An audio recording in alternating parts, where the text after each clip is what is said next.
भगत सिंह के फांसी के 12 घंटे पूर्व की बात हमारे हृदय को बहुत झंझोरती। भारत के वीर सपूत भगत सिंह, इनको जब फांसी की सजा मिली हो, इसके 12 घंटे पहले के आप चरित्र को पढ़ेंगे, कई किताबों ने, कई लेखकों ने लिखे हैं, उसको आप पढ़ेंगे तो आपके रोंगटे खड़े हो जाएंगे। क्या बहादुरी थी! ऐसे ही नहीं हम आपको आजादी मिली है, ऐसे ही नहीं हम स्वतंत्र हैं, इन वीर सपूतों की बहादुरी के कारण ही आजादी मिली। ये कहो तो हम सुनाएं, फिर कथा में प्रवेश करें। इसे वैसे ये सुनने योग्य है, हम आपको सुनाते हैं, फिर कथा की ओर चलेंगे।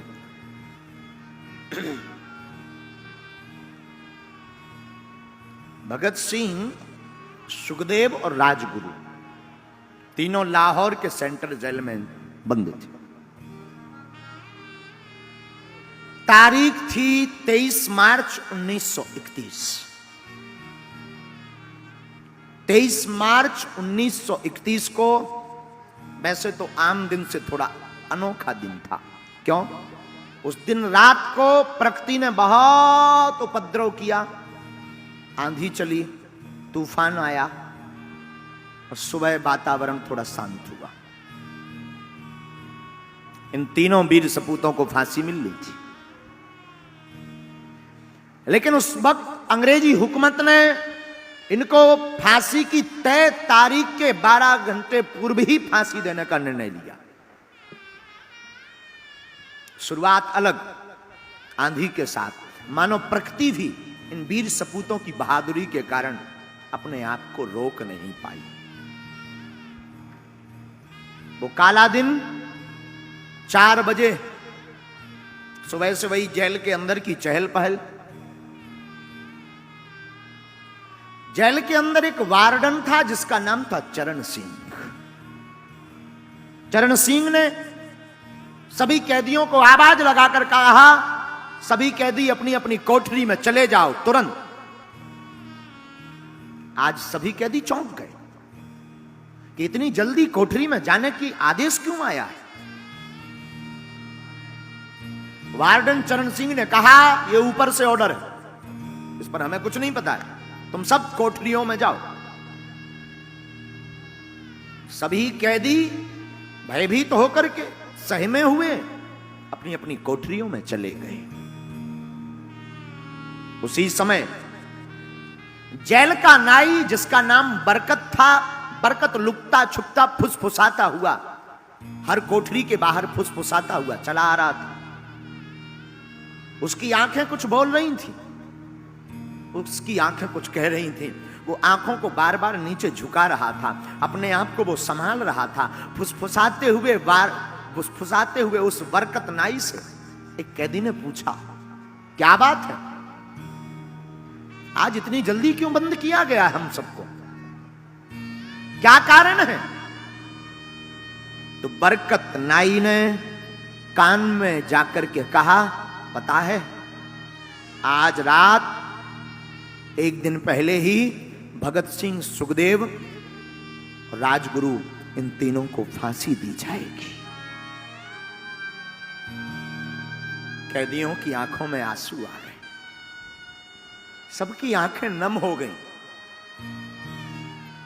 उस वक्त पंजाब के कैदी ने बरकत नाई से कहा, क्या तुम भगत सिंह की कोठरी तक जाओगे? क्यों? जाओ, और जाकर के भगत सिंह का कोई सामान मिले, कोई पेन मिले, उसका कपड़ा मिले, उसका शीशा मिले, तो हमारे पास जरूर लेकर आओ। तो नाई ने कहा, क्यों? क्यों? ताकि वो सामान मेरे हाथ में रहेगा तो मैं अपने बच्चों को बताऊंगा, मैं अपने परिवारजनों को बताऊंगा कि ये भगत सिंह का पेन है, जिसने बहादुरी के पीछे प्राण दे दिए पर वो कभी झुका नहीं। वो कभी झुका नहीं राष्ट्र माता के लिए। बरकत नाई भागा भागा कोठरी में गया, और कोठरी में जाकर के, बड़ी कठिन जिंदगी है। बरकत नाई देखता है कि एक छोटी सी कोठरी जिसका नंबर है 14 नंबर की कोठरी में मानो एक सिंह यहां से वहां डोल रहा। सिंह की भांति भगत सिंह डोल रहे थे, चेहरे पर कोई शिकन नहीं, चेहरे पर मुस्कुराहट। वो छोटी सी कोठरी जिसमें पक्का फर्श भी बैठने को नहीं है, लेटने की ठीक से व्यवस्था नहीं, वो गठीला चौड़ा बदन। बरकत नाई पेन ले आया, कंघा ले आया और लाकर के कैदियों को दिया। आपस में लेने की होड़ मच गई, सब कैदी लड़ने लगे। बाद में लकी ड्रा निकाला गया, बरकत नाई निकल गया। 14 नंबर की कोठरी, उसमें सिंह की भांति हमारे राष्ट्र का एक बहादुर सिंह की भांति डोल रहा था। फांसी के ठीक 2 घंटे पूर्व, 2 घंटे पहले भगत सिंह के वकील थे जिनका नाम था प्राणनाथ मेहता, वो आए और उन्होंने आकर कहा, शेर तुम्हें पता है क्या, तुम्हारी फांसी की तारीख के 12 घंटे पहले ही तुम्हें फांसी दी जा रही है। भगत सिंह के चेहरे से मुस्कुराहट नहीं गई और वही सिंह से जैसी बुलंद आवाज में कहा, क्रांतिकारियों को तो मरना ही होता है, क्रांतिकारियों की तो शहादत ही उनका जीवन होती है। अच्छा एक बात बताओ, तुम हमारी पुस्तक लेकर आए हो कि नहीं? प्राणनाथ मेहता चौंक गए कि कुछ देर बाद इनकी फांसी है, ये पुस्तक मांग रहे हैं। लाइब्रेरी से जो पुस्तक लेकर के आए थे वो भगत सिंह के हाथों में दी। भगत सिंह ने बिना देर किए पुस्तक को पढ़ना प्रारंभ किया। मुस्कुराकर कहा, और कुछ? भगत सिंह ने, मेहता ने कहा कि अगर आप कोई देश को अपना संदेश देना चाहते हो, अंतिम संदेश, तो दो। भगत सिंह ने बिना अपना मुंह किताब से हटाए हुए 2 संदेश दिए, साम्राज्यवाद मुर्दाबाद, इंकलाब जिंदाबाद। बस इतना कहकर के मानो ने कोई ध्यान ही नहीं, चेहरे पर कोई शिकन नहीं, मरने का कोई भय नहीं। सिंह को मानो ये पिंजरे में जरूर बंद है, पर इस सिंह को किसी का डर नहीं। जाते जाते मेहता को देख करके भगत सिंह ने कहा, सुनो, सुभाष चंद्र बोस को मेरा धन्यवाद कह देना, उन्होंने मेरी बहुत मदद की है केस में। तुम जा तो रहे हो, धन्यवाद कह देना। और यह सिंह अद्भुत है। बहादुरी की बात हम आपको इसलिए बता रहे हैं, भगत सिंह की बात, कि बहादुर हो तो ऐसा हो। ये इतने बहादुर थे, इनकी मां फांसी के पूर्व जब मिलने आई भगत सिंह की, तो मां का हाथ पकड़ करके कहा, मां तू एक वचन दे मुझे। मां ने कहा मां को, बेटा क्या दूं? मां जब मेरी फांसी लगे तो तू मत आना। मां ने कहा क्यों ना आऊं? मां तू मत आना जब मेरी फांसी लगे। तो भगत सिंह की मां कहती, आखिर मैं आऊं क्यों ना? भगत सिंह कहता है, मां तू आएगी, मुझे फांसी पर लटकता हुआ देखेगी तो तू रो पड़ेगी, और रो पड़ेगी तो लोग क्या कहेंगे? एक क्रांतिकारी की मां रो रही है, एक क्रांतिकारी की मां कमजोर है, इसलिए तू आना मत, ताकि मैं बता सकूं कि मैं इंकलाब जिंदाबाद का नारा दे सकूं। मां तू मत आना। मां मैं वचन देता हूं, फांसी पर भी मैं चढ़ते चढ़ते इंकलाब जिंदाबाद का नारा ही लगाऊंगा। मैं ये वचन देता हूं, मैं शेर का बालक हूं। मां की आंखें डबडबा गई। भला ऐसा कौन मां होगी जो अपने बेटे की फांसी सुनकर के उसका हृदय ना पिघले? पर धन्य है भगत सिंह की मां। उसने कहा, जा बेटे चिंता मत कर, मेरा साथ तेरे साथ है, मैं नहीं आऊंगी अगर इसमें तेरी प्रसन्नता है तो।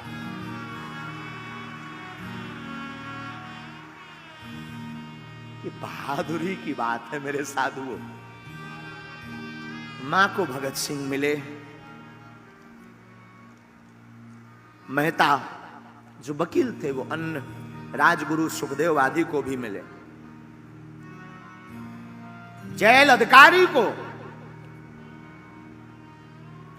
समय का पता लगा कि 7 बजे फांसी देनी है, तो जेल अधिकारी ने खबर भेजी, भगत सिंह आपको मृत्यु के 12 घंटे पूर्व ही, आपकी फांसी के 12 घंटे पूर्व ही आपको फांसी दी जा रही। कुछ नहीं कहा, किताब पढ़ते रहे। भगत सिंह के जेल में एक सफाई कर्मचारी था जिसका नाम था बेबे। बेबे से कहा भगत सिंह ने, बेबे मैं चाहता हूं कि मैं फांसी के पूर्व अपने घर की अपनी मां के हाथ का बना हुआ भोजन करूं, क्या तुम मेरी ये इच्छा पूर्ण करोगे? बेबे ने कहा हां। बेबे गया तो घर से भोजन बनाकर तो लाया, लेकिन कर्मचारियों ने प्रवेश नहीं करने दिया। कर्मचारियों ने रोक दिया। तीनों को बाहर निकाला। शाम के 5 बज रहे थे। तीनों को बाहर निकाला, आखिरी स्नान करवाया। जैसे ही तीनों बाहर निकले, एक दूसरे के हाथ पकड़े भगत सिंह, सुखदेव और राजगुरु ने, और धीमी धीमी गति के साथ नहीं, बड़ी बुलंद आवाज में तीनों कहने लगे, कभी वो दिन भी आएगा, आजाद हम होंगे, ये अपनी जमी होगी, अपना आसमां होगा।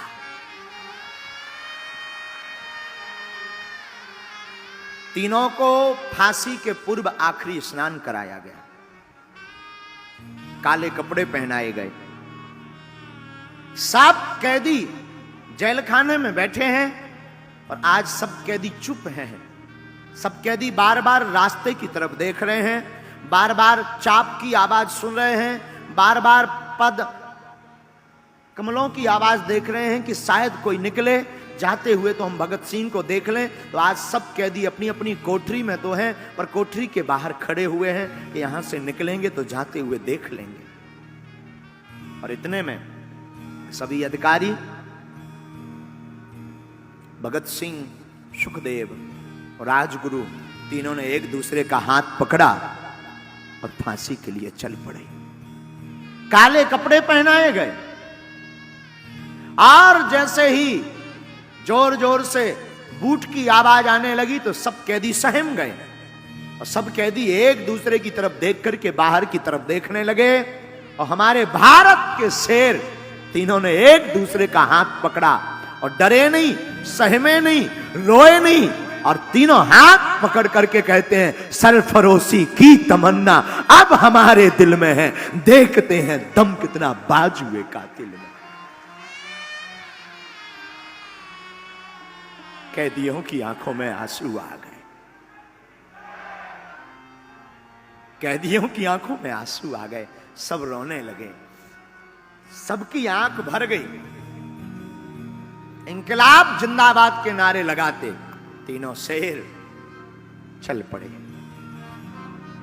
मां को वचन दिया था तो मां नहीं आई। हमने सुना है कि घर के नजदीक एक, जेल के नजदीक एक मकान था। कहते हैं कि जब भगत सिंह को फांसी लगी तो वो इतना जोर से इंकलाब जिंदाबाद चिल्लाए कि उस घर में वह आवाज गूंज गई थी और दरवाजे खोल करके वो बाहर तक निकले थे। इतना जोर से चिल्लाया कौन?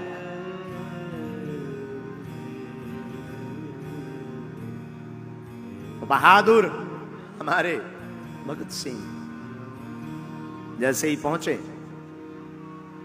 वजन तौला, फांसी देने वाला जल्लाद लाहौर के नजदीक ही सहदरा से आया था।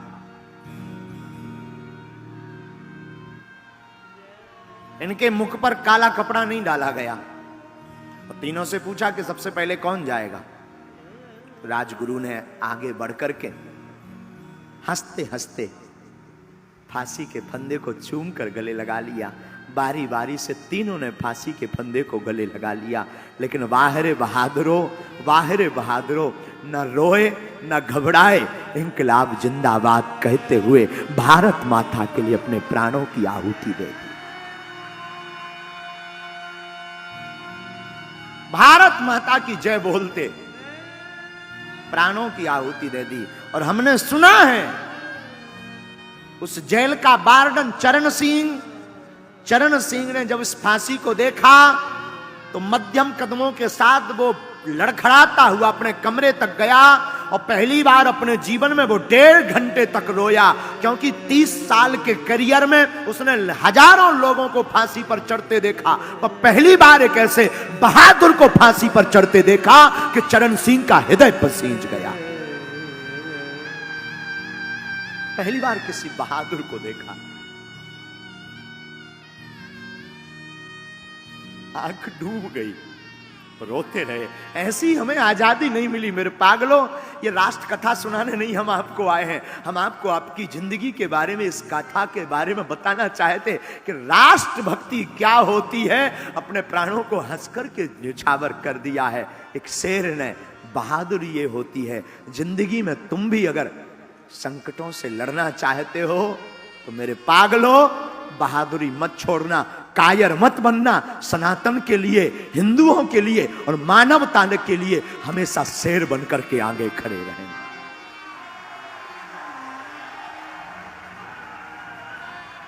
वरना वो दिन दूर नहीं, वरना तुम फिर से गुलाम हो जाओगे। हम दिल्ली में कथा करने तो आए हैं, हम हमेशा बोलते हैं पागलों कथा तो सिर्फ इसलिए कर रहे हैं कि ठाकुर की भक्ति और उनकी याद बनी रहे और तुम भक्त बन जाओ, लेकिन इसलिए भी कर रहे हैं कि हम सब हिंदू एक हों। बहुत जरूरत है इस भारत को स्वतंत्र करवाने के लिए। ऐसे ऐसे वीर सपूतों ने अपने प्राणों को त्यागा है। अब इस देश को फिर से गुलाम मत होने देना।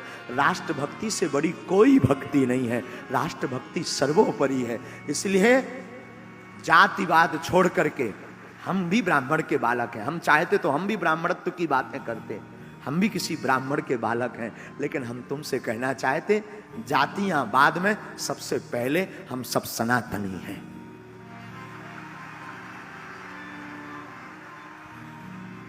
और इसकी शुरुआत आपको करनी पड़ेगी। धन्य है बहादुर भगत सिंह, धन्य है इनकी बहादुरी, धन्य है इनकी राष्ट्रभक्ति। ये झुके नहीं। जब ये अंग्रेजी हुकूमत के सामने नहीं झुके तो मेरे पागलों मैं तुमको निवेदन करूंगा, तुम भी धर्म विरोधियों के सामने झुकना नहीं।